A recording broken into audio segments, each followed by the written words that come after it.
Wahai Anda semua manusia, serta semua bangsa-bangsa yang ada di Nusantara tercinta. Ada 5 pertanyaan sederhana. Jawablah dengan hati nurani dan akal sehat. 1. Indonesia adalah buatan penjajah. Jika Anda mengakui dan mendukung Indonesia, bukankah itu berarti Anda mendukung penjajah?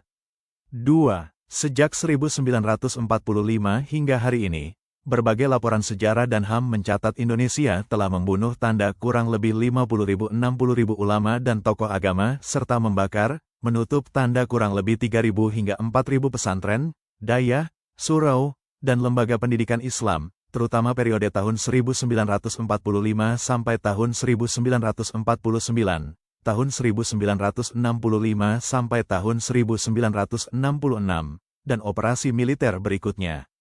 Dan sebahagian pesantren bahkan dengan santri-santrinya dibakar. Sebahagian santri adalah anak-anak. Laporan Komnas HAM, laporan Amnesty, laporan Ajar, banyak laporan organisasi tidak bisa dibantah dengan cara apapun. Ini ada bukti dan semua ada laporannya. Jika Anda menghormati bendera merah putih dan mengaku Muslim, bukankah itu berarti Anda merestui pembunuhan ulama dan penghancuran pesantren, dan bukankah itu menjadikan Anda seorang munafik? 3. Jika di depan mata Anda tanah pusaka dirampas, tanah rakyat diganti HGU, emas, nikel dikerok, gas dicuri, tetapi Anda masih berkata Anda warga Indonesia, bukankah itu berarti Anda mengakui diri Anda bagian dari perampokan itu? 4. Indonesia terbukti membunuh kerabat Raja Aceh, menghancurkan istana-istana Aceh, membakar semua sejarah Aceh. Ini bukan cerita rekayasa. Lihat di Aceh, apa ada yang tinggal, tapi kok sejarahnya berkata lain. Nanggro Aceh Darussalam, kok menjadi Provinsi Aceh? Logika tidak, masuk akal tidak. Dan ini poin ini sangat penting. Indonesia merampok tanda kurang lebih 2 ton emas Aceh untuk membangun negara Indonesia. Dengan emas haram ini juga dibuktikan oleh arsip 6 negara lain, yaitu Inggris, Belanda, Jepang, Amerika, Singapura, dan Malaysia, dan 1 arsip Indonesia. Andri, ini bahkan ada details jumlahnya dan pemilik emas itu siapa namanya. Tidak bisa dibantah dengan cara apapun. Aceh itu anti penjajah, takkan mau menyumbang untuk membangun institusi penjajah jahiliyah Indonesia. Itu fakta.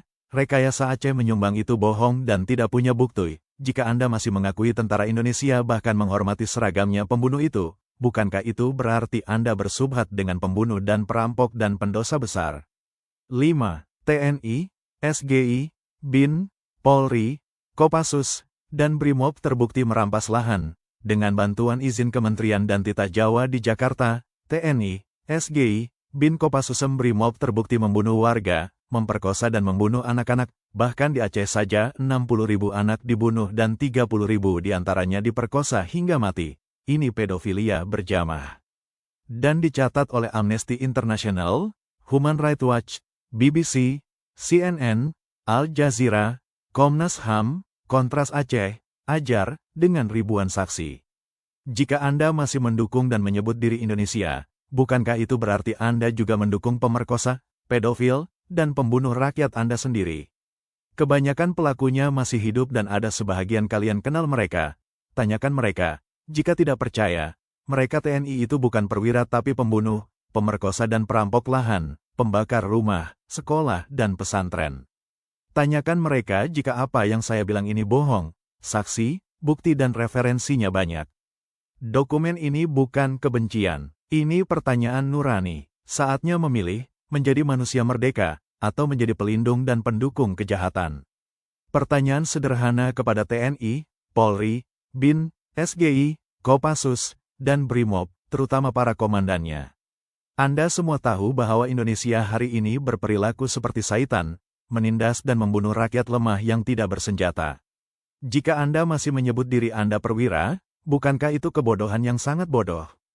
Pertanyaan sederhana kepada anggota MPR, DPR, gubernur, dan bupati. Anda mengaku wakil rakyat. Jika perbuatan yang bernama Indonesia adalah seperti 5 pertanyaan di atas, lalu Anda ini siapa sebenarnya? Bukankah Anda orang yang paling dungu tetapi sok pintar? Pertanyaan sederhana kepada menteri, pejabat negara, kepala dinas, dan seluruh pejabat. Begitu banyak kejahatan yang bernama Indonesia, dibangun dari emas haram, pembunuhan kerabat Raja Aceh, hingga korupsi yang berlanjut sampai hari ini, dan Anda bangga menjadi bagian utama darinya. Bukankah Anda dalang atau kepala otak dari kejahatan-kejahatan itu? Dan apakah Anda tidak malu mengaku Muslim dan manusia? Pertanyaan sederhana kepada pelajar luar negeri dengan beasiswa Indonesia. Selanjutnya, Anda para pelajar luar negeri dengan beasiswa Indonesia dan mengaku Indonesia, berarti Anda belajar dengan uang haram dan Anda bangga. Dan mengaku orang Indonesia sama dengan pulau-pulau Hindu. Apakah Anda betul berpikir kritis, atau Anda juga punya otak-otak udang? Pertanyaan sederhana kepada semua dosen, profesor, dan tenaga pengajar. Kepada semua dosen, profesor, dan tenaga pengajar, Anda adalah inti dari semua dosa dan kejahatan ini dan Anda bangga. Nauzubillah min zalik. Apakah Anda manusia atau bapaknya syaitan? Jika Anda bertanya, saya Muslim, saya hormat bendera, tapi saya tidak pernah membunuh ulama. Jadi pertanyaan Anda tidak adil. Coba Anda berpikir lagi dengan lebih keras dosa itu terjadi depan mata dan mengakui mereka dan masih bangga jadi Indonesia bukankah ikut sama? Jika Anda bertanya, saya tidak pernah memperkosa anak, jadi jangan samakan saya dengan aparat. Aparat itu memakai seragam, dan dengan seragam itulah mereka memperkosa, membunuh, merampok rakyat dan Anda masih menghormati mereka. Maka secara simple bukankah Anda menghormati kejahatan itu? Jika Anda berkata, saya lahir di Indonesia, saya tidak bisa memilih negaranya. Waktu kecil mungkin Anda tidak bisa tapi ketika Anda sudah mulai berpikir dan dewasa dan Anda akan ikut berdosa dalam dosa struktural ini. Lihat fit-fit saya yang lainnya juga. Jika Anda berkata ini, saya tahu ada kejahatan, tapi saya tidak punya kuasa, jadi tidak bisa disamakan. Jawabannya tidak punya kuasa bukan alasan untuk membenarkan, diam, atau ikut menikmati hasil kejahatan. Jika Anda tahu itu kejahatan dan tetap bangga serta ikut sistemnya, maka Anda bukan korban, Anda bagian dari pembiaran. Jika Anda ingin tahu data dan sumbernya lihatlah VT-VT saya sumber apa data apa yang Anda mau, dan saya tidak menipu dan membohongi siapapun. Setiap VT saya sebutkan referensi, nama pelaku, jika kalian ada bersama pelaku dan kenal mereka, tanyakan langsung pada mereka, sebab mereka masih hidup juga. Pertanyaan sederhana kepada para ustaz viral. Wahai Anda para ustaz viral, Anda seharusnya pewaris Nabi. Saya telah mengungkap secara sederhana berbagai perbuatan Indonesia, termasuk penyembahan berhala Garuda, namun Anda masih mengaku Muslim dan Indonesia. Saya bertanya, bukankah itu munafik namanya? Jika bukan munafik, tolong jelaskan kepada kami apa itu. 7 logika diskusi ringkas. 1. Logika menikmati hasil, jika tidak ikut merampok tetapi menikmati hasilnya. Di mana batas, tidak ikut, dan ikut menikmati. 2. Logika pilihan moral, tidak punya kuasa senjata tidak menghapus pilihan sikap, diam atau membenarkan tetap pilihan. 3. Logika standar ganda, jika kejahatan sama dilakukan pihak lain Anda marah, mengapa dibenarkan ketika atas nama Indonesia? 4. Logika universal, jika semua orang tahu lalu diam, apakah dunia menjadi adil atau makin rusak? 5. Logika prioritas nurani, mengapa lebih marah dituduh daripada marah pada korban yang mati? 6. Logika ambang batas, berapa banyak lagi korban yang diperlukan agar Anda berhenti membela? 7. Logika tanggung jawab, jika Anda benar, siapa yang salah, korban, data internasional, atau sistem yang Anda bela? Jadi jika ada yang bertanya jadi tindakan kami apa dong jawabannya adalah, tindakannya sederhana dan sah. 1. Berhenti membenarkan, jangan lagi membela simbol, narasi, atau aparat yang Anda tahu melakukan kejahatan. 2. Berhenti menikmati, tolak keuntungan, promosi, panggung, atau fasilitas yang jelas bersumber dari kezaliman. 3. Bersikap terbuka, nyatakan keberatan secara jujur, di kelas, mimbar, media, dan ruang publik, tanpa menutup-nutupi. 4. Tuntut pertanggungjawaban, minta pembukaan arsip, akui korban, dukung proses hukum dan HAM yang sah. 5. Pihak pada korban, dengarkan, sebutkan, dan bela korban, bukan membela pelaku atau simbolnya.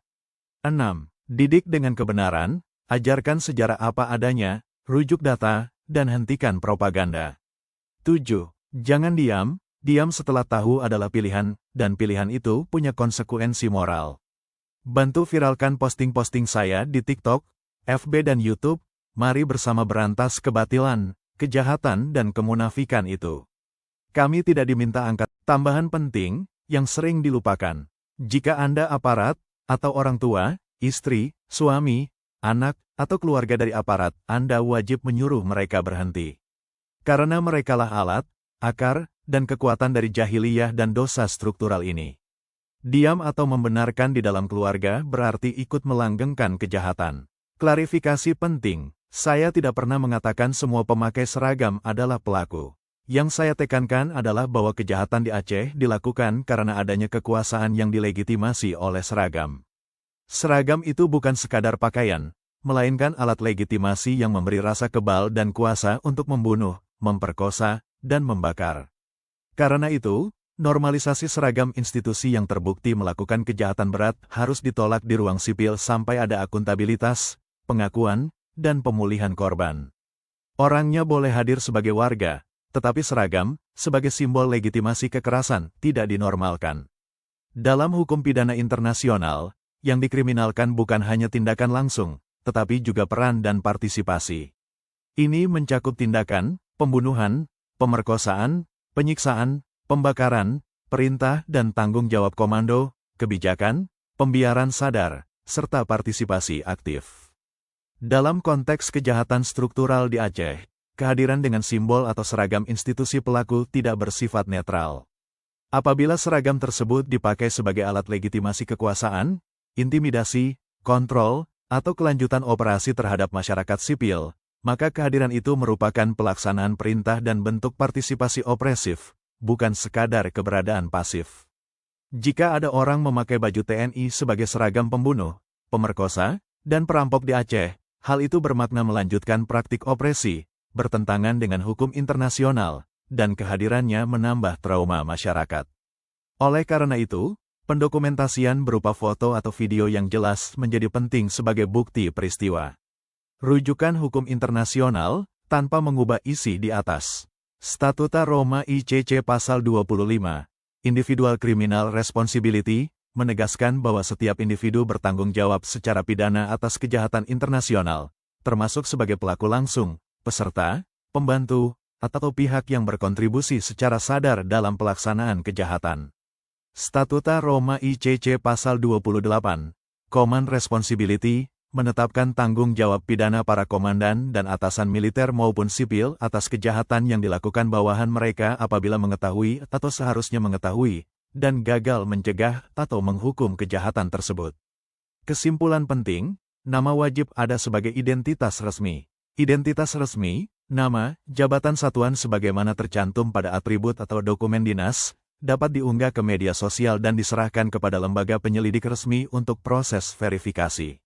Bukti visual wajib akurat, dokumentasi foto atau video yang jelas boleh diambil untuk membuktikan peristiwa dan konteks, waktu, tempat, situasi, tanpa penetapan tuduhan pidana oleh warga. Dokumentasi harus jelas, utuh, dan tidak dimanipulasi, karena opresi yang berkepanjangan membutuhkan pencatatan yang jujur dan terbuka. Dokumentasi tersebut dapat diunggah ke ruang publik dan selanjutnya diserahkan melalui mekanisme hukum dan HAM resmi.